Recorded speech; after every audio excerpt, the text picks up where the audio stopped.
ಅಲ್ಲಿ ಯಾಕೆ ಬಿಟ್ಟೆ ಅಂದರೆ ತುಂಬ ಪಾಲಿಟಿಕ್ಸ್ ಸರ್ ಅಂತಂದ್ರು ನನಗೆ. ನಾನು ಮನುಷ್ಯರಿದ್ದಲ್ಲೆಲ್ಲ ಪಾಲಿಟಿಕ್ಸ್ ಇರುತ್ತೆ ಅಂತ ಹೇಳಿದೆ ನಾನು. ಇದು ದುಡ್ಡು ಮಾಡೋದು ಅನ್ನೋದಿದೆಯಲ್ಲ, ಇದು ಸಾರ್ವತ್ರಿಕವಾದ ಒಂದು ಬಯಕೆ, ಇದರಲ್ಲೇನು ತಪ್ಪು ಇದೆ ಅಂತ ಖಂಡಿತ ಹೇಳ್ತಾ ಇಲ್ಲ. ಬಿಸ್ನೆಸ್ ಮಾಡೋರಿಗೆ ತಮ್ಮ ಕಣ್ಣು ಕಿವಿ ಎಲ್ಲ ಇಟ್ ಶುಡ್ ಬಿ ಗ್ರೌಂಡೆಡ್. ಇದು ಕಾಮನ್ ಡೈಲಾಗ್ ಇತ್ತೀಚಿನ ಜನ್ರೇಷನ್ದು, ಅಂದರೆ ರಿಟೈರ್ಡ್ ಬೇಗ ಆಗ್ಬೇಕನ್ನೋದು. ದೇವಸ್ಥಾನದ ಕಳಶ ನೋಡ್ತಾರೆ, ಗೋಪುರ ಚಿನ್ನದ ಲೇಪ ಮಿಂಚ್ತಾ ಇರುತ್ತೆ, ಅಯ್ಯೋ ದೇವಸ್ಥಾನ ಎಷ್ಟು ಚೆನ್ನಾಗಿದೆ ಅಂತ ಹೇಳ್ತಾರೆ. ಬಟ್ ದೇವಸ್ಥಾನನ ಅಲ್ಲಿವರೆಗೂ ತೊಗೊಂಡೋಕ್ಕೆ ಎಷ್ಟು ಮಣ್ಣು ಹೊರಬೇಕಲ್ವ. ಈಗ ನೋಡಿ, ಓಲಾ ಊಬರೇನೆ ಅವ್ರ ಹೆಸರು ಒಂದು ಕಾರ್ ಇಲ್ಲ, ಬಟ್ ಸಾವಿರಾರು ಕಾರ್ನ ಇಟ್ಕೊಂಡು ಅವರು ಬಿಸ್ನೆಸ್ ಮಾಡ್ತಿದ್ದಾರೆ. ಅಥವಾ ಸ್ವಿಗ್ಗಿ ಝೊಮ್ಯಾಟೊ ಅವರು, all they have is just back in technology ಅಷ್ಟೇ.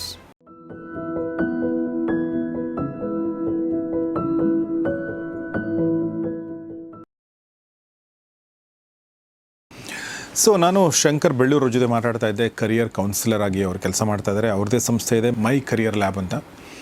ಈಗ ಒಂದು ಪ್ರಶ್ನೆ ಕೇಳಬೇಕು ಅನ್ಕೊಂಡು, ಅದೇನೆಂದರೆ ಈಗ ನಾವು ಕರಿಯರ್ ಕೌನ್ಸಿಲರ್ ಹತ್ರ ನಾವು ಯೂಶ್ವಲಿ ಹೋಗಲ್ಲ. ಯಾರೋ ತುಂಬ ಕಡಿಮೆ ಜನ, ನಮ್ಮ ಕಾಲದಲ್ಲಂತೂ ಇರಲೇ ಇಲ್ಲ, ಈಗ ಒಂದಷ್ಟು ಜನ ಹೋಗ್ತಾರನ್ನೋ ಗೊತ್ತಿಲ್ಲ. ಈಗಲೂ ಕೂಡ ನಮ್ಗೆ ಗೊತ್ತಲ್ವ ಎಲ್ಲ, ಮತ್ತು ಅವ್ರ ಹತ್ರ ಹೋಗಿ ಏನು ಕೇಳೋದು ಅನ್ನೋ ಥರದ ಅಪ್ರೋಚ್ ತುಂಬ ಪೇರೆಂಟ್ಸ್ಗೆ ಮತ್ತು ಸ್ಟೂಡೆಂಟ್ಸ್ಗೆ ಇರುತ್ತೆ, ಫಿಕ್ಸ್ಡ್ ಆಗಿದ್ದಾರೆ ಅಂತೇಳಿ. ಬಟ್ ನೀವು, ನನ್ನ ಪ್ರಶ್ನೆ ಏನಂದರೆ, ಯಾರು ಕರಿಯರ್ ಕೌನ್ಸಿಲಿಂಗ್ಗೆ ಬರಬೇಕು, ಮತ್ತು ಎರಡನೇ ಪ್ರಶ್ನೆ ಯಾವಾಗ ಬರಬೇಕು? ಎರಡು ರಿಲೇಟೆಡ್ ಪ್ರಶ್ನೆಗಳು ಮತ್ತು ತುಂಬ ಸೂಕ್ತವಾದ ಪ್ರಶ್ನೆ. ಯಾಕೆಂದರೆ ಸುಮಾರು ಪೋಷಕರಲ್ಲಿ ಮತ್ತು ಶಾಲೆ ನಡೆಸೋ ಪ್ರಿನ್ಸಿಪಾಲ್ಗಳು, ಮ್ಯಾನೇಜ್ಮೆಂಟ್ಗಳಲ್ಲೂ ಇದೊಂದು ಮಿಸ್ಕನ್ಸೆಪ್ಷನ್ ಇದೆ. ನಮಗೇನು ಹೇಳ್ತಾರೆ, ನಮ್ಮಲ್ಲಾಗಲೇ ಕೌನ್ಸಿಲರ್ ಇದ್ದಾರೆ ಅಂತ ಹೇಳ್ತಾರೆ. ನಾನು ಅವ್ರ ಹತ್ರ ಪರಿಚಯ ಮಾಡ್ಕೊಂಡು ಮಾತಾಡಿದಾಗ ಅವ್ರು ಅಂತಾರೆ, ಸರ್ ನಾನು ಸೈಕಾಲಜಿ ಕೌನ್ಸಿಲರು, ನನಗೂ ಕರಿಯರ್ ಕೌನ್ಸಿಲಿಂಗು ಏನು ಸಂಬಂಧ ಇಲ್ಲ ಅಂತ. ಅಂದರೆ ಸೈಕಾಲಜಿ ಕೌನ್ಸಿಲರ್ ಎಲ್ಲಿ ಬರ್ತಾರೆ, ಮಕ್ಕಳು ಬಿಹೇವಿಯರ್ಲಿ ಏನಾರ ವ್ಯತ್ಯಾಸಗಳಿದ್ದರೆ ಯಾಕೆ ಆ ಥರ ಆಗ್ತಿದೆ ಅದ್ರ ಬಗ್ಗೆ, ಅಂದರೆ ಅವರು ಮನಃಶಾಸ್ತ್ರದ ಬಗ್ಗೆ ಅಧ್ಯಯನ ಮಾಡಿರ್ತಾರೆ. ನಮಗೂ ಅದಕ್ಕೂ ಏನೂ ಸಂಬಂಧ ಇಲ್ಲ. ನಮ್ಮದು career counselling with a very specific objective. ಇಲ್ಲಿ ಉದ್ದೇಶ ಏನು ಅಂದರೆ, ನಿಮ್ಮ ಮಗುಗೆ ಸೂಕ್ತವಾದ ಕರಿಯರ್ ಯಾವುದು ಅಂತ ನಿರ್ಧಾರ ಮಾಡಿ ಕೊಡೋದಷ್ಟೇ ನಮ್ಮ ಕೆಲಸ. ಇನ್ನೊಂದು ಮಿಸ್ಕನ್ಸೆಪ್ಷನ್ ಏನು ಅಂದರೆ, ಕರಿಯರ್ ಕೌನ್ಸಿಲಿಂಗಲ್ಲಿ ಸುಮಾರು ಜನ ಏನು ಅನ್ಕೊತಾರೆ, ನನ್ನ ಹತ್ರ ಬರೋ ಪೇರೆಂಟ್ಸ್ ಹೇಳೋದು, ಸರ್ ನೀವು ಒಂದಷ್ಟು ಕೋರ್ಸ್ಗಳ ಬಗ್ಗೆ ಮಾಹಿತಿ ಕೊಡ್ತೀರಾ ಅಂದ್ಕೊಂಡ್ವಿ, ಬಟ್ ನೀವು ನಮಗೆ ಒಂದು ಓವರಾಲ್ ಪಿಕ್ಚರೇ ತೋರಿಸ್ಬಿಟ್ರಿ ಅಂತ ಹೇಳ್ತಾರೆ. ನಾನು ಅದಕ್ಕೆ ಅವ್ರಿಗೆ ಹೇಳ್ತೀನಿ, ನಿಮಗೆ ಬರೀ ಮಾಹಿತಿ ಬೇಕಾದ್ರೆ ನೀವು ಕೌನ್ಸಿಲಿಂಗ್ ಯಾಕೆ ಹೋಗಬೇಕು? ನಿಮಗೆ ಇವತ್ತು ChatGPT ಆಗಲಿ, ಗೂಗಲ್ ಆಗಲಿ, ಯಾವುದೇ AI ಟೂಲ್ಗಳಿದೆ, ಸರ್ಚ್ ಇಂಜಿನ್ನು, ನನಗಿಂತ 1000 ಪಟ್ಟು ಇನ್ಫಾರ್ಮೇಷನ್ ಅದು ನಿಮ್ಗೆ ಕೊಡುತ್ತಲ್ಲ. ಇಲ್ಲಿ ಮಾಹಿತಿ ಪ್ರಶ್ನೆ ಅಲ್ಲ. ಯಾಕೆಂದರೆ ನಾನು ಏನು ಮಾಡ್ತೀನಿ ಕರಿಯರ್ ಕೌನ್ಸಲಿಂಗ್ನಲ್ಲಿ ಅಂದರೆ, ಮೊದಲು ಒಂದು ಅಸೆಸ್ಮೆಂಟ್ ಮಾಡ್ತೀನಿ. ಅಸೆಸ್ಮೆಂಟ್ ಮಾಡೋ ಉದ್ದೇಶ ಏನು ಅಂದರೆ, ಮಕ್ಕಳಾಗಲೇ ನಾನು ಪೈ ಬಗ್ಗೆ ಹೇಳಿದ್ನಲ್ಲ, ಅದು ನನಗೆ ರಿಪೋರ್ಟಲ್ಲಿ ಗೊತ್ತಾಗುತ್ತೆ. ಮಕ್ಕಳ ವ್ಯಕ್ತಿತ್ವ ಎಲ್ಲಿ ಸ್ಟ್ರಾಂಗ್ ಇದೆ, ಉದಾಹರಣೆ ಅವರು ಇಂಟ್ರೋವರ್ಟಾ ಎಕ್ಸ್ಟ್ರೋವರ್ಟಾ, ಅಥವಾ ಅವರು ಆರ್ಗನೈಸ್ಡಾ ಅನ್ಆರ್ಗನೈಸ್ಡ್. ಯಾಕೆ ಇದು ತುಂಬ ಮುಖ್ಯ ಆಗುತ್ತೆ. ಮಕ್ಕಳಲ್ಲಿ ಶಿಸ್ತಿಲ್ಲ ಅಂದರೆ ನಿಮಗೆ ಬೇರೆ ಏನೇ ಸ್ಟ್ರೆಂತ್ ಇದ್ದರೂ ಅದನ್ನು ವೀಕ್ ಮಾಡಿಬಿಡುತ್ತೆ. ಹಾಗಾಗಿ ಅವ್ರ ಓವರಾಲ್ ವ್ಯಕ್ತಿತ್ವ ಹೇಗಿದೆ ಅನ್ನೋದೊಂದು ಗೊತ್ತಾಗುತ್ತೆ. ಮತ್ತು ಅವರ ಆ್ಯಪ್ಟಿಟ್ಯೂಡ್ ಎಲ್ಲಿ ಸ್ಟ್ರಾಂಗ್ ಇದೆ, ಎಲ್ಲಿ ಲಿಮಿಟೇಷನ್ ಅಥವಾ ವೀಕ್ನೆಸ್ ಇದೆ ಅನ್ನೋದು ಗೊತ್ತಾಗುತ್ತೆ. ಮತ್ತು ಎಲ್ಲಕ್ಕಿಂತ ಮುಖ್ಯವಾಗಿ ಅವರ ಆಸಕ್ತಿಗಳು ಯಾವ ದಿಕ್ಕಿನಲ್ಲಿದೆ ಅನ್ನೋದು ಗೊತ್ತಾಗುತ್ತೆ. ಇದಕ್ಕೆ ಒಂದು ಅಸೆಸ್ಮೆಂಟ್ ಮಾಡ್ತೀನಿ. ಈ ಅಸೆಸ್ಮೆಂಟಲ್ಲಿ, ರಿಪೋರ್ಟಲ್ಲಿ ಈ ಅಲೈನ್ಮೆಂಟ್ ಮೇಲೆ ಮಕ್ಕಳಿಗೆ ಸೂಕ್ತವಾದ ಕರಿಯರ್ ಆಯ್ಕೆ ಯಾವುದ್ಯಾವುದು ಅನ್ನೋದೊಂದು ರೆಕಮೆಂಡೇಷನ್ನು ಬರುತ್ತೆ. ನಾನು ಅಷ್ಟಕ್ಕೆ ನಿಲ್ಲಿಸಲ್ಲ ಕೌನ್ಸಲಿಂಗು, ಅದನ್ನು ಎಕ್ಸ್ಪ್ಲೋರ್ ಮಾಡ್ತೀನಿ ಮಕ್ಕಳ ಜೊತೆ. ಅದ್ರ ಬಗ್ಗೆ ವಿಚಾರ ತಿಳ್ಕೊಳಕ್ಕೆ ನಾನೇನು ಮಾಡ್ತೀನಿ, ಆ ಕರಿಯರ್ ಬಗ್ಗೆ ಇನ್ಫಾರ್ಮೇಷನ್ಗೆ ಒಂದು ಕರಿಯರ್ ಲೈಬ್ರರಿ ಇದೆ ನನ್ನ ಹತ್ರ. It's A digital career library. ಅದನ್ನು ಕೂಡ ಅವ್ರಿಗೆ ಕೊಡ್ತೀನಿ ಆ್ಯಕ್ಸಸ್ಸು. ಅವರು ಅದರಲ್ಲಿ ವಿಚಾರಗಳು ತಿಳ್ಕೊತಾರೆ. ಇದೇನು ಈ ಕರಿಯರು, ಇದಕ್ಕೇನು ಓದಬೇಕು, ಇದರಲ್ಲಿ ವರ್ಕ್ ನೇಚರ್ ಆ್ಯಂಡ್ ರಿಯಾಲಿಟಿ ಅಂತ ಒಂದು ಕಾಲಮ್ ಹಾಕಿದ್ದೀನಿ. ಅಂದರೆ ಸುಮಾರು ಮಕ್ಕಳು, ನೀವು ದೇವಸ್ಥಾನದ ಕಳಶ ನೋಡ್ತಾರೆ, ಗೋಪುರ ಚಿನ್ನದ ಲೇಪ ಮಿಂಚ್ತಾ ಇರುತ್ತೆ, ಅಯ್ಯೋ ದೇವಸ್ಥಾನ ಎಷ್ಟು ಚೆನ್ನಾಗಿದೆ ಅಂತ ಹೇಳ್ತಾರೆ. ಬಟ್ ದೇವಸ್ಥಾನನ ಅಲ್ಲಿವರೆಗೂ ತೊಗೊಂಡೋಕ್ಕೆ ಎಷ್ಟು ಮಣ್ಣು ಹೊರಬೇಕಲ್ವ, ಎಷ್ಟು ಎಫರ್ಟ್ ಇದೆ ಅಲ್ವಾ, ಇದ್ರ ಬಗ್ಗೆ ಯಾರೂ ಮಾತಾಡಲ್ಲ. ಉದಾಹರಣೆಗೆ ನನಗೆ ಕಾಮರ್ಸಿಗೆ ಬರೋ ಈಗಲೂ ಸಹ 10ರಲ್ಲಿ ಸ್ವಲ್ಪ ಸಂಖ್ಯೆ ಕಮ್ಮಿ ಇದೆ. ಮುಂಚೆ 9 ಇದ್ದರು ನನ್ನ ಲೆಕ್ಕದಲ್ಲಿ. ಈಗ ಒಂದು 5ರಿಂದ 6 ಮಕ್ಕಳು ಇವತ್ತು ಯಾಕೆ ಕಾಮರ್ಸ್ ತೊಗೊಂಡೆ ಅಂತ ನೀವು ಕೇಳಿದ್ರೆ CA ಆಗಬೇಕು ಅಂತಾರೆ. ಯಾಕೆ CA ಆಗಬೇಕು ಅಂದರೆ, CA ಆದರೆ ದುಡ್ಡು ಚೆನ್ನಾಗಿ ಮಾಡ್ಬೋದು, I can earn more money ಅನ್ನೋ ಒಂದು ಕಾನ್ಸೆಪ್ಟಲ್ಲಿ ಮಾತಾಡ್ತಾರೆ. ಬಟ್ ಈ ಕಾಮರ್ಸಿಗೆ ಬರೋ ಎಷ್ಟು ಮಕ್ಕಳು ಇವತ್ತು CA ಕಂಪ್ಲೀಟ್ ಮಾಡ್ತಿದ್ದಾರೆ? What is the ratio? ಯಾಕೆಂದರೆ ಅಷ್ಟು ಕಷ್ಟಪಡೋಕ್ಕೆ ತಯಾರಿದಾರ ಅಂತ.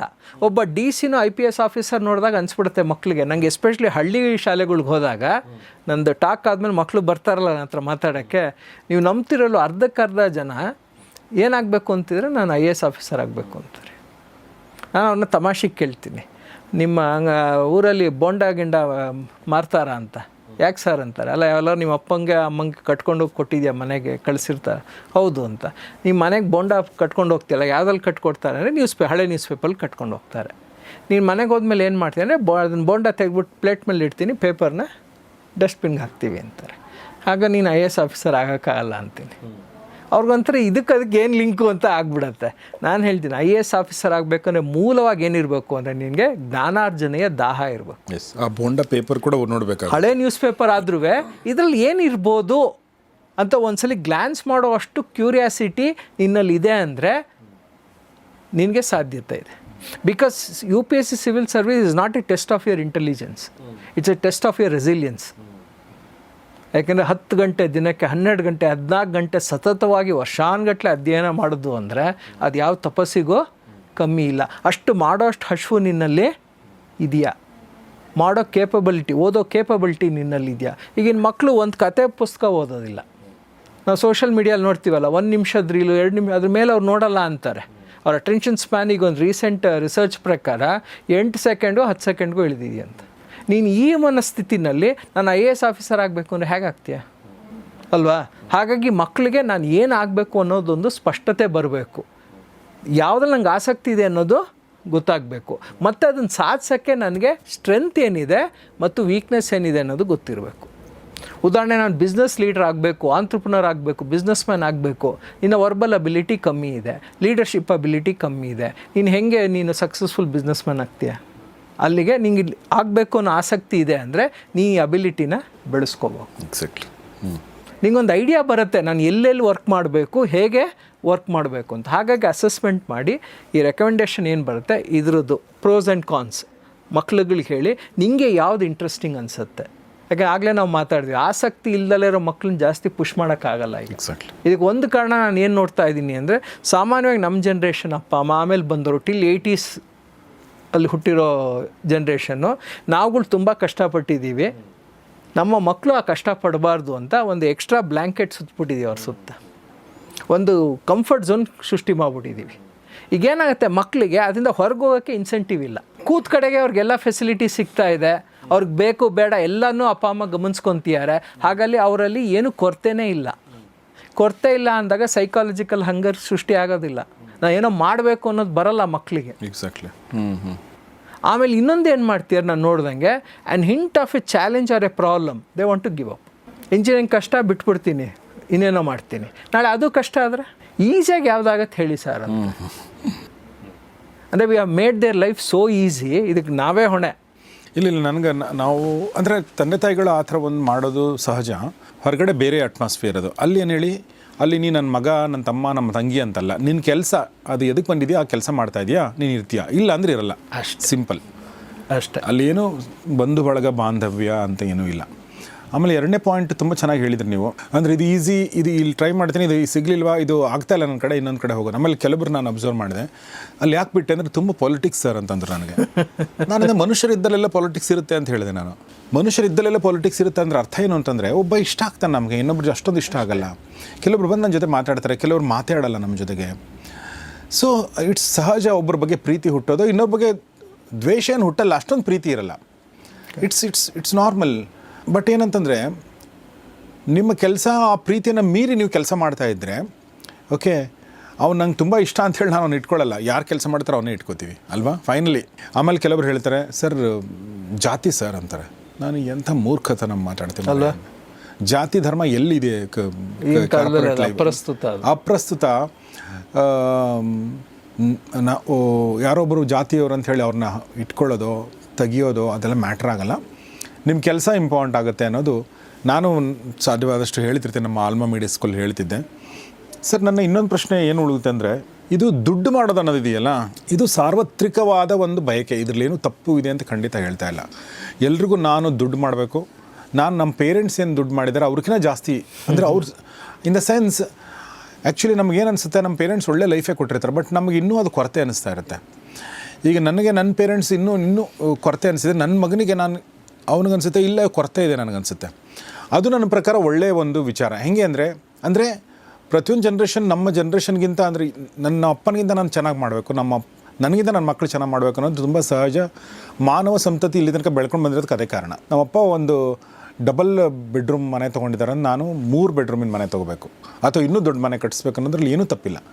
ಆದರೆ ಪ್ರಶ್ನೆ ಇರೋದು ದುಡ್ಡು ಅನ್ನೋದು ಔಟ್ಕಮ್, ದುಡ್ಡು ಅನ್ನೋದು ಫೈನಲ್ ರಿಸಲ್ಟ್. ನೀವು ಕಳಶ ಅಂದ್ರಲ್ಲ, ಆ ಕಳಶ ಅದು. ಇಲ್ಲಿ ಒಂದು ರಸ್ತೆ ಇದೆಯಲ್ಲ, ಆ ರಸ್ತೆ ಯಾವ ರಸ್ತೆಯಲ್ಲಿ ಹೋಗಿ ಮಾಡ್ಬೇಕು ಅನ್ನೋದ್ರ ಬಗ್ಗೆ ಕ್ಲಾರಿಟಿ ಇಲ್ಲದೆ ಇದ್ದಾಗ ಸಮಸ್ಯೆಗಳು ಉದ್ಭವಗೊಳ್ತವೆ. ತುಂಬ ಜನ ದುಡ್ಡು ನೀವು ಮುಂಚೆನೇ ಅದನ್ನು ಹೇಳಿದ್ರಿ, ದುಡ್ಡು ಮಾಡ್ಬೇಕಂದ್ರೆ ಡಾಕ್ಟರೇ ಆಗಬೇಕು, ದುಡ್ಡು ಮಾಡ್ಬೇಕಂದ್ರೆ ಇಷ್ಟೊಂದಿದೆ ಅಂತ ನೀವು ಹೇಳಿದ್ರಲ್ಲ. ಸೊ ಅದು ನನ್ನ ಪ್ರಕಾರ ತುಂಬ ಒಳ್ಳೆ ಪಾಯಿಂಟನ್ನು ಹೇಳಿದ್ರಿ. ಬಟ್ ಕೆಲವರು ಬಿಸ್ನೆಸ್ ಮಾಡಬೇಕು, ನಾನು ದುಡ್ಡು ಮಾಡೋಕ್ಕೆ ಬಿಸ್ನೆಸ್ ಮಾಡ್ಬೇಕಂತ ಅನ್ಕೋತಾರೆ. ಕೆಲವ್ರಿಗೆ ಗೊತ್ತಾಗುತ್ತೆ ಯಾವ ಬಿಸ್ನೆಸ್ ಮಾಡ್ಬೇಕು ಅನ್ನೋದು ಗೊತ್ತಾಗುತ್ತೆ, ಕೆಲವ್ರಿಗೆ ಗೊತ್ತಾಗಲ್ಲ. ಅಂಥವ್ರ ಬಗ್ಗೆ ಏನಾದರೂ ಹೇಳಕ್ಕೆ ಇಷ್ಟಪಡ್ತೀರಾ? ಅಂದರೆ ನಾನು ಸ್ಪೆಸಿಫಿಕ್ ಕಾಮರ್ಸ್ ಸ್ಟೂಡೆಂಟ್ಸು, BCom ಮಾಡೋರ ಬಗ್ಗೆ, MBA ಮಾಡೋರ ಬಗ್ಗೆ, ಆಂಟ್ರಪ್ರನರ್ಶಿಪ್ ಇಂಟ್ರೆಸ್ಟ್ ಇರೋರಿಗೆ ಅವ್ರಿಗೆ ಏನು ಹೇಳಕ್ಕೆ ಇಷ್ಟಪಡ್ತೀವಿ? ನೀವು ಹೇಳಿದ್ದು ಒಂದಂತೂ ವಾಸ್ತವ. ದುಡ್ಡು ಮಾಡಬೇಕು ಅಂದರೆ ನನಗೆ ಯಶಸ್ಸು ಮೊದಲು ಸಿಗಬೇಕು. ಈಗ ನೀವು ಯಾವುದೇ ಪ್ರೊಫೆಷನ್ ತೊಗೊಳ್ಳಿ, ಯಾವುದೇ ಬಿಸ್ನೆಸ್ ತೊಗೊಳ್ಳಿ, ಅಲ್ಲಿ ನೀವು ಮೊದಲು ಹೆಸರು ಮಾಡಬೇಕು. You should become a brand. ನೀವು ಬ್ರ್ಯಾಂಡ್ ಆಗಬೇಕು ಅಥವಾ ಯಶಸ್ಸು ಪಡಿಬೇಕು ಅಂದರೆ ನೀವು ಪರ್ಫಾರ್ಮೆನ್ಸ್ ಕೊಡಬೇಕು. ಈಗ ನನಗೆ ಒಬ್ಬ ಹುಡುಗ ಬಂದ, 8ನೇ ಕ್ಲಾಸ 9ನೇ ಕ್ಲಾಸಲ್ಲ ಇದ್ದ, ಇನ್ನು ಆ ಟೈಮಲ್ಲೇ. ಅವನು ಕೂತ್ಕೊತಿದ್ದಂಗೆ ಏನು ಹೇಳ್ದ ಅಂದರೆ, ಸರ್ ನನಗೆ ಬೇರೆ ಯಾವುದ್ರಲ್ಲೂ ಇಂಟ್ರೆಸ್ಟ್ ಇಲ್ಲ, ನಾನು 40ನೇ ವರ್ಷಕ್ಕೆ ರಿಟೈರ್ ಆಗಿಬಿಡ್ತೀನಿ, ಅಷ್ಟರೊಳಗೆ ನಂಗೆ ಕನಿಷ್ಠ ಪಕ್ಷ ಒಂದು 200 ಕೋಟಿ ನಾನು ದುಡ್ದಿರಬೇಕು. ಇದು ಕಾಮನ್ ಡೈಲಾಗ್ ಇತ್ತೀಚಿನ ಜನ್ರೇಷನ್ದು. ಅಂದರೆ ರಿಟೈರ್ಡ್ ಬೇಗ ಆಗಬೇಕು ಅನ್ನೋದು. 200 ಕೋಟಿ 40 ಕೋಟಿ ಗೊತ್ತಿಲ್ಲ ನನಗೆ ಇದು ಎಷ್ಟು ಕೋಟಿ ಅಂತ. ಬಟ್ ಅವ್ರ ತಂದೆ ಸೋ ಅಪಾಲಜೆಟಿಕ್, ನೋಡಿ ಸರ್ ಹೆಂಗೆ ಮಾತಾಡ್ತಾನೆ ಅಂದರು. ನಾನಂದೆ ಅದ್ರ ಬಗ್ಗೆ ಏನು ನೀವು ಯಾಕೆ ಇದು ಮಾಡ್ಕೊತೀರಾ? ಅವ್ನಿಗೆ ಅಟ್ಲೀಸ್ಟ್ ಸ್ಪಷ್ಟತೆ ಇದೆ, ನಾನು ದುಡ್ಡು ಮಾಡಬೇಕು ಅಂತ. ನಾನು ಅವನಿಗೆ ಒಂದು ಸನ್ನಿವೇಶ ಹೇಳಿದೆ, ನೋಡೋಣ ನೀನು ಬೇಗ ದುಡ್ಡು ಮಾಡಬೇಕು, ಒಂದು ಉದಾಹರಣೆ ತೊಗೊಳ್ಳೋಣ. ನೀನು ಚಾಟ್ ಚೆನ್ನಾಗಿ ಮಾಡ್ತೀಯ ಅಂತ ಇಟ್ಕೊಳ್ಳೋಣ. ಸರಿ, ಚಾಟ್ಸ್ ಓಕೆ ಆಯಿತಾ? ಅಡುಗೆ ನಿಂಗೆ ಚೆನ್ನಾಗಿ ಬರ್ತದೆ, ಚಾಟ್ಸ್ ನೀನು ಚೆನ್ನಾಗಿ ಮಾಡ್ತೀಯ. ಈಗ ನಿಂಗೆ 2 ಅವಕಾಶ ಕೊಡ್ತೀನಿ. ಒಂದು, ಆಗಲೇ ಒಂದು ಚಾಟ್ ಸ್ಟ್ರೀಟ್ ಇದೆ ನಮ್ಮ ಮೈಸೂರಿನಲ್ಲಿ, ಅಥವಾ ಎಲ್ಲ ಊರುಗಳು ಚಾಟ್ ಸ್ಟ್ರೀಟ್ ಅಂತ ಒಂದಷ್ಟು ಇರುತ್ತಲ್ಲ. ಮೈಸೂರು ಚಾಟ್ ಸ್ಟ್ರೀಟಲ್ಲಿ ಆಗಲೇ 25 ಅಂಗಡಿ ಇದೆ. ನೀನು 26ನೇ ಅಂಗಡಿ ಅವನಾಗ ಅಲ್ಲಿ ಹಾಕಬೇಕು ಸ್ಟಾಲು. ಇಲ್ಲ ದೂರ, ಇದು ಯಾರು ಕಾಂಪಿಟೇಷನ್ ಇಲ್ಲದರ ಕಡೆ ಒಬ್ಬನೇ ಶುರು ಮಾಡಬೇಕು. ಇದೆರಡರಲ್ಲಿ ಯಾವ್ದು ಮಾಡಿದ್ರೆ ನಿನ್ನ ಪ್ರಕಾರ ನೀನು ಬೇಗ ದುಡ್ಡು ಮಾಡ್ತೀಯ ಅಂತ ಕೇಳಿದೆ. ಅವನು ತುಂಬ ಸಿಂಪಲ್, ಸರ್ ಇಲ್ಲಿ ಕಾಂಪಿಟೇಷನ್ ಇದೆ, ನಾನು ಅಲ್ಲಿ ಹೋಗ್ತೀನಿ ಅಂತ. ನಾನಂದೆ, ನೀನು ದೂರ ಹೋದರೆ ನೀನು ದುಡ್ಡು ಮಾಡಲ್ಲ, ಅಂಗಡಿ ಬಾಗಿಲು ಹಾಕ್ಕೊತೀಯ ಅಂತ. ಯಾಕೆಂದರೆ ನೀನು ಯಾರು ಅನ್ನೋದು ಮಾರ್ಕೆಟಿಗೆ ಗೊತ್ತಿಲ್ವಲ್ಲ, ನಿನ್ನ ಹುಡುಕೊಂಡು ಯಾರೂ ಬರೋದಿಲ್ಲ. ಇಲ್ಲಾರು 25 ಅಂಗಡಿಗೆ ಆಗಲೇ ಜನ ಬರ್ತಾ ಇರ್ತಾರೆ ಮಾರ್ಕೆಟಲ್ಲಿ. ಪ್ರತಿಯೊಂದು ಮಾರ್ಕೆಟ್ನಲ್ಲೂ ನಿಮ್ಗೊಂದು 10-15% ಜನ ಅಡ್ವೆಂಚರಸ್ ಇರ್ತಾರೆ. ಅವ್ರು ಹೊಸದಾಗಿ ಯಾರೋ ಬಂದರೆ ಟ್ರೈ ಮಾಡ್ತಾರೆ ಅವರು. ಅವ್ನು ಬರ್ತಾನೆ, ನಿನಗೆ 15 ಬರೋ ಅದರಲ್ಲೇ 10-15% ನಿನ್ನ ಅಂಗಡಿಗೆ ಬರ್ತಾನೆ. ಅವ್ನು ಬಂದು ತಿಂದ ಮೇಲೆ ಸೂಪರ್ ಆಗಿತ್ತು ಅಂತ ಅಂದರೆ ನೀನು ಬದುಕ್ತೀಯ, ಬೆಳಿತೀಯ. ಬಂದು ತಿಂದ್ಬಿಟ್ಟು ಅವನು ಚೆನ್ನಾಗಿಲ್ಲ ಅಂದ್ಬಿಟ್ರೆ ಮುಗ್ದೋಯ್ತು. ಇದು ಸಾರಾಂಶ ಏನು ಅಂದರೆ, ನೀನು ಯಾವುದೇ ಫೀಲ್ಡಲ್ಲಿ ಬೆಳಿಬೇಕು ಅಂದರೆ you have to be one of the best in the business. ಕೆಲವರು ಅಂತಾರೆ ಜನರಿಗಾಗಿ ನಾನು ಬಿಸ್ನೆಸ್ ಮಾಡಬೇಕು ಅಂತಾರೆ. ಏನು ಬಿಸ್ನೆಸ್ ಮಾಡ್ತೀಯಪ್ಪ ಅಂದರೆ ಐಡಿಯಾ ಇಲ್ಲ. ಯಾಕೆ ಬಿಸ್ನೆಸ್ದು ಬೇರೆ ಬೇರೆ ರೂಪ ಇದೆ, ಬೇರೆ ಬೇರೆ ಥರ ಬಿಸ್ನೆಸ್ ಮಾಡ್ಬೋದು. ಈಗ ನೋಡಿ, ಓಲಾ ಊಬರೇನೆ ಅವ್ರ ಹೆಸರಲ್ಲಿ ಒಂದು ಕಾರ್ ಇಲ್ಲ, ಬಟ್ ಸಾವಿರಾರು ಕಾರ್ನ ಇಟ್ಕೊಂಡು ಅವರು ಬಿಸ್ನೆಸ್ ಮಾಡ್ತಿದ್ದಾರೆ. ಅಥವಾ ಸ್ವಿಗ್ಗಿ, ಝೊಮ್ಯಾಟೊ ಅವರು all they have is just back end technology ಅಷ್ಟೇ. ಸರ್ವಿಸ್ ಪ್ರೊವೈಡರ್ಗೂ ಸರ್ವಿಸ್ ಬೇಕಾಗಿರೋರನ್ನು ಕನೆಕ್ಟ್ ಮಾಡಿ ಬಿಡ್ತಾರೆ, ಇವ್ರ ಕಮಿಷನ್ ಇವ್ರು ತೊಗೊತಾ ಇದ್ದಾರೆ. ಇದು ಒಂದು ಬಿಸ್ನೆಸ್ಸೇ. ಇಲ್ಲ ನಾನು ಟ್ರೇಡರ್ ಆಗ್ತೀನಿ, ಸಪ್ಲೈ ಚೈನಲ್ಲಿ ನಾನು ಒಬ್ಬ ಆಗ್ತೀನಿ, ನಾನೇನೋ ಮಾರಾಟ ಮಾಡ್ತೀನಿ, ಶೋರೂಮ್ ಇಡ್ತೀನಿ, ಅದು ಬಿಸ್ನೆಸ್ಸೇ. ಇಲ್ಲ ನಾನು ಮ್ಯಾನುಫ್ಯಾಕ್ಚರರ್ ಆಗ್ತೀನಿ, ನಾನೇನೋ ಒಂದು ಒಳ್ಳೆ ಪ್ರಾಡಕ್ಟ್ನ ಮ್ಯಾನುಫ್ಯಾಕ್ಚರ್ ಮಾಡ್ತೀನಿ. ಈ ಸ್ಪಷ್ಟತೆ ಬಿಸ್ನೆಸ್ ಮಾಡೋರಿಗೆ ತುಂಬ ಮುಖ್ಯ. ಇವತ್ತಿಂದ ಏನಾಗಿದೆ, ನಿಮ್ಮಲ್ಲಿ ಒಳ್ಳೆ ಬಿಸ್ನೆಸ್ ಐಡಿಯಾ ಇದೆ ಅಂದರೆ ನಿಮಗೆ ಫಂಡಿಂಗ್ ಕೊರತೆ ಖಂಡಿತ ಬರೋದಿಲ್ಲ. ಯಾಕೆಂದರೆ ನಿಮಗೆ ವೆಂಚರ್ ಕ್ಯಾಪಿಟಲಿಸ್ಟ್ಗಳಿದ್ದಾರೆ, ಪ್ರೈವೇಟ್ ಈಕ್ವಿಟಿ ಅವರಿದ್ದಾರೆ, ಏಂಜಲ್ ಇನ್ವೆಸ್ಟರ್ಸ್ ಇದ್ದಾರೆ. ಇವರು ಒಳ್ಳೆ ಐಡಿಯಾ ಇದೆ, ಫೀಸಿಬಲ್ ಐಡಿಯಾ ಅದು ಅಂದರೆ ಇನ್ವೆಸ್ಟ್ ಮಾಡೋಕ್ಕೆ ರೆಡಿ ಇದ್ದಾರೆ. ಇಲ್ಲಿ ಸಮಸ್ಯೆ ಏನು ಅಂದರೆ you will have to come with a model. ಅವ್ರಿಗೆ ಕನ್ವಿನ್ಸ್ ಆಗಬೇಕು. ಅದಕ್ಕೆ ನಾನೇನು ಹೇಳ್ತೀನಿ, ವರ್ಕ್ ಮಾಡಿ. ನೀವೊಂದು ಹೇಳಿದ್ರಿ ನ್ಯೂಸ್ ಪೇಪರ್ ಓದಬೇಕು, ನಿಮ್ಗೆ ಯಾವುದೆಲ್ಲ ಆಸಕ್ತಿ ಅಂದರೆ, ನನ್ನ ಹತ್ರ ಕೌನ್ಸಲಿಂಗ್ ಬರೋ ಪ್ರತಿ ಮಗಳಿಗೂ ಅಸೈನ್ಮೆಂಟ್ ಕೊಡ್ತೀನಿ. ಬಟ್ ಅನ್ಫಾರ್ಚುನೇಟ್ಲಿ ಅಂದರೆ 90% of them don't have the habit of reading news paper. ನಾನು ತಮಾಷೆಗೆ ಹೇಳ್ತೆ, ಅಟ್ಲೀಸ್ಟ್ ನ್ಯೂಸ್ ಪೇಪರ್ ವಾಸನೆ ಯಾರು ನೋಡಿದ್ದೀರೇನಪ್ಪ ಅಂತ. ಓದೋಕ್ಕೆ ಶುರು ಮಾಡಿ ಅಂತ ನೀವು ಹೇಳೋದಲ್ಲ, ಎಕ್ಸಾಕ್ಟ್ಲಿ ಅದನ್ನೇ ನಾನು ಹೇಳೋದು. ನೀವು identify what part of newspaper you find it interesting. ನಾನು ನನ್ನ MBA ಟೈಮ್ನಲ್ಲಿ ಮಕ್ಕಳಿಗೆ ಅಸೈನ್ಮೆಂಟ್ ಕ್ಲಾಸಲ್ಲಿ ಒಂದ್ಸಲ ಸುಮ್ಮನೆ ಕೊಡ್ತಿದ್ದೆ. ಮಾರ್ಕೆಟಿಂಗ್ ಪಾಠ ಮಾಡಬೇಕು ಅಂದರೆ ನಿಮಗೆ ಒಂದು 2-3 ನ್ಯೂಸ್ ಪೇಪರ್ ಕೊಡ್ತೀನಿ. ಆ ನ್ಯೂಸ್ ಪೇಪರ್ ಓದ್ಬಿಟ್ಟು ಒಂದು ಟೀಮ್ಗಳು ಮಾಡಿ ಒಂದೊಂದು ಬಿಸ್ನೆಸ್ ಐಡಿಯಾನ ನಂಗೆ ಹೇಳಬೇಕು ಅಂತ. ಯಾಕೆಂದರೆ ರತನ್ ಟಾಟಾಗೆ ನ್ಯಾನೋ ಕಾರ್ ಐಡಿಯಾ ಬಂದಿದ್ದೆ ಅದೊಂದು ಅನುಭವದಿಂದ. ಮಳೆಗಾಲ ಮುಂಬೈ ಮಾನ್ಸೂನ್ ಸೋ ಫೇಮಸ್, ಸಿಗ್ನಲಲ್ಲಿ ಇತ್ತಂತೆ ಕಾರು, ಪಕ್ಕ ನೋಡಿಯಾರೆ 2 ವೀಲರಲ್ಲಿ ಗಂಡ ಹೆಂಡತಿ 2 ಮಕ್ಕಳು ಮಳೇಲಿ ನೆನೀತಾ ಇದ್ದಾರೆ. ಅವ್ರು ಕಳ್ಳು ಚುರುಕಂತು, ಡ್ರೈವರ್ನ ಕೇಳಿದ್ರಂತೆ ಯಾವುದು ಬೈಕ್ ಎಷ್ಟಾಗತ್ತಪ್ಪ ಅಂತ ಆನ್ ರೋಡು, ಅವನು 86,000 ಆಗುತ್ತೆ ಅನ್ನೋದು. ಇವ್ರಿಗೆ ಶಾಕ್ ಆಗೋಯ್ತಂತೆ, ಒಂದು ಬೈಕಿಗೆ ಅಷ್ಟೊಂದು ಕೊಟ್ಟು ಇಷ್ಟೊಂದು ರಿಸ್ಕ್ ತೊಗೊಂಡು ರಸ್ತೆಯಲ್ಲಿ ಹೋಗ್ತಾ ಇದ್ದಾರೆ, ನಾನು 1 ಲಕ್ಷ ಕಾರ್ ಕೊಟ್ಟರೆ ಕಂಡೆ ನಾಟ್ ಟ್ರಾವೆಲ್ ಸೇಫ್ಲಿ ಮಾಡ್ತಾರೆ ಅಂತ. ಕಾನ್ಸೆಪ್ಟ್ ತುಂಬ ಚೆನ್ನಾಗಿತ್ತು, ಐಡಿಯೇಷನ್ ಚೆನ್ನಾಗಿತ್ತು. ಬಟ್ ಎಲ್ಲಿ ಎಡವಟ್ ಆಯಿತು ಅಂದರೆ ಅವ್ರು ಅಲ್ಲಿಂದ ಈ ಕಡೆಗೆ ಬರಬೇಕಾಯ್ತು, ಆಮೇಲೆ ಅದೇನೇ ಕ್ವಾಲಿಟಿ $3 ಲಕ್ಷ ಆಯಿತು, ಇದು ಸಮಸ್ಯೆ ಆಯಿತು. ಯಾಕೆ ಇದನ್ನು ಹೇಳ್ತೀನಿ ಅಂದರೆ ಬಿಸ್ನೆಸ್ ಮಾಡೋರಿಗೆ ತಮ್ಮ ಕಣ್ಣು ಕಿವಿ ಎಲ್ಲ ಇಟ್ ಶುಡ್ ಬಿ ಗ್ರೌಂಡೆಡ್. ಏನಾಗ್ತಾ ಇದೆ ಸಮಾಜದಲ್ಲಿ, ಏನು ಸಮಸ್ಯೆ ಇದೆ, ಯಾವ ಸಮಸ್ಯೆಗೆ ನಾವು ಪರಿಹಾರ ಕೊಟ್ಟರೆ ಅದಕ್ಕೆ ಮಾರ್ಕೆಟ್ ಇದೆ, ಇದ್ರ ಬಗ್ಗೆ ಅವ್ರು ಒಂಚೂರು ಅನಲೈಸ್ ಮಾಡಬೇಕು, ರಿಸರ್ಚ್ ಮಾಡಬೇಕು, ಮಾರ್ಕೆಟ್ ಪಲ್ಸ್ನ ಚೆನ್ನಾಗಿ ಅರ್ಥ ಮಾಡ್ಕೊಂಡು ಆಮೇಲೆ ಬರಬೇಕು. ಸುಮಾರು ಜನ ಏನು ಮಾಡ್ತಾರೆ, ಬಂಡವಾಳ ಇದೆಯಾ, ರೆಸ್ಟೋರೆಂಟ್ ಹಾಕ್ಬಿಡಪ್ಪ ಒಳ್ಳೆ ಬಿಸ್ನೆಸ್ಸು ಅಂತಾರೆ, ಇಂಟೀರಿಯರ್ ಮಾಡಿಸಿ ಎಲ್ಲನೂ ಮಾಡಿಬಿಡ್ತಾರೆ, ಆಮೇಲೆ ಹೊರಗಡೆ ಬೋರ್ಡ್ ನೇತಾಕಿರ್ತಾರೆ. ನೀವು ಗಮನಿಸಿದ್ರೆ ನಮಗೆ ಅಡುಗೆ ಭಟ್ರು ಬೇಕಾಗಿದ್ದಾರೆ ಅಂತ. ಅಲ್ಲಪ್ಪ, ರೆಸ್ಟೋರೆಂಟಿಗೆ ಜನ ಬರದೆ ರುಚಿಯಾದ ಊಟ ತಿನ್ನೋಕ್ಕೆ ನೀನು ಅವ್ರನ್ನೇ ರೆಡಿ ಮಾಡಿದೆ, ಇಂಟೀರಿಯರ್ ಎಲ್ಲ ಮಾಡಿ ಏನು ಪ್ರಯೋಜನ?